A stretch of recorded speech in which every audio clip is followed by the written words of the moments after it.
मोरो ख़बर शामिल कजे मोरो सिंध मां जितां सिंध इल्ताफ़ सुमरो की रिपोर्ट मुताबिक गवर्नमेंट हायर सेकेंडरी स्कूल सिंधोजा में बिनी जहानन के सरदार हज़रत मोहम्मद मुस्तफ़ा सल्लल्लाहु अलैहि वसल्लम की याद में जश्न ईद मिलादुल नबी मुनक़द कियो वियो, जंहिंमें स्कूल के उस्तादनि ऐं शागिर्दनि समेत मोरो सिंधोजा के समाजी इल्मी अदबी ऐं मज़हबी शख़्सियतनि वॾी अंग में शिरकत कई।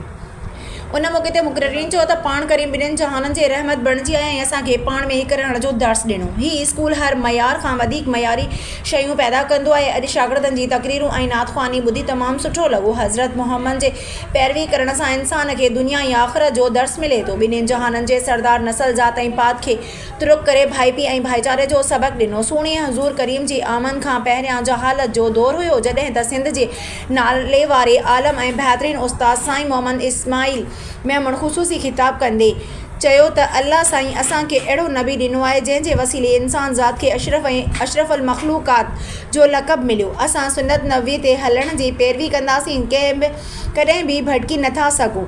जेकॾहिं ज़िंदगी कामयाब थियणो आहे त क़ुरान दीन इस्लाम जी पैरवी करणी पवंदी।